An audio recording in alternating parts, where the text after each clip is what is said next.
assuming that it's a it's a homebrew setting, how important is it to figure out things about the actual environment that you're going to be playing, and how critical of information is that to pass along? How much does that impact the game? Honestly, I think this is a lot more important than most people give it credit for. It's not something that a lot of people think about up front, but you really should, because the game plays completely different whether you're in an unexplored wilderness somewhere in between, or on the other side you're in a city, a metropolis. It's a whole different game. It's a whole different way to play. So understanding some of these options and knowing what kind of game you're either going to run or what kind of game you're going to play in, you need to know basically the setting that you're going to be put into. You want to make a ranger that, hunts down dragons, but the campaign you're trying to get into is a pirate campaign. Right.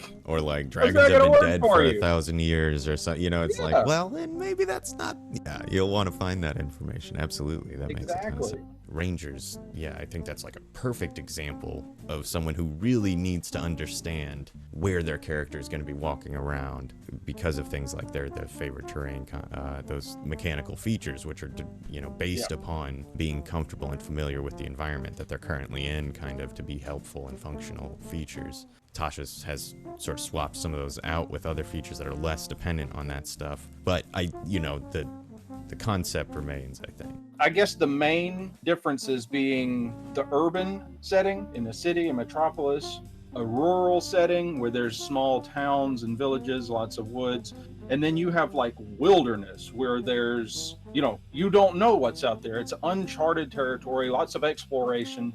The game changes from one to another. If you're running a game that's going to be in a city, it's probably not you walking from one combat encounter to the next, I imagine. Most cities won't sustain that for very long until you've got a ton of guards on your ass, or, the military or whatever. The more developed and organized it is, the more you have to, it's probably going to lean toward intrigue and subterfuge and things of those varieties. But I think that, by that same token, your players are going to expect to have more access to regular magic use, or healing potions, or, going into a shop and being able to buy an item that's magical or something like that. Whereas if you're looking at, it's there's a hamlet every couple of days travel, and there's no more than a couple hundred people, maybe it's not as reasonable for them to expect that every town has an alchemist that's making healing potions, and there's a blacksmith who's making magic weapons. Maybe there shouldn't be a cleric everywhere who's healing, but and then obviously further down to wilderness, it's now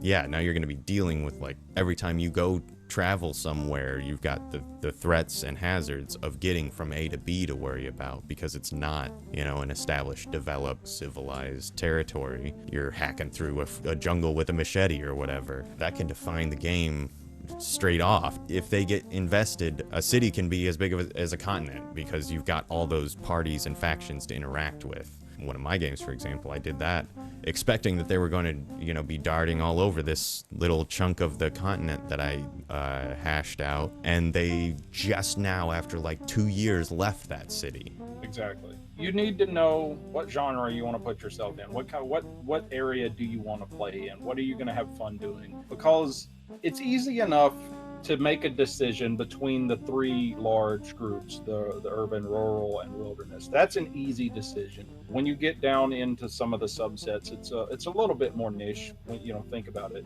But it's easy enough to say, hey, I'm probably not going to want to play in a city, or I'm probably want to play in the wilderness, exploration. I would also say that that's something that's probably among the easiest things to change on the go. In a game that is currently running. If you wanted to switch out some of these things that your party is focusing on, having a conversation with your DM about, we're stuck in the city all the time, so I can't really benefit from some of these abilities. Is there a way we could get pushed out into the hinterlands a little bit so that I can get a little bit more benefit of my wildernessy stuff? That's stuff that a conversation can be had and talked about how everybody wants it to work. It's not set in stone, and if you pick, if you start in a city, it does not mean that you can't ever venture outside of it, I guess. Oh yeah.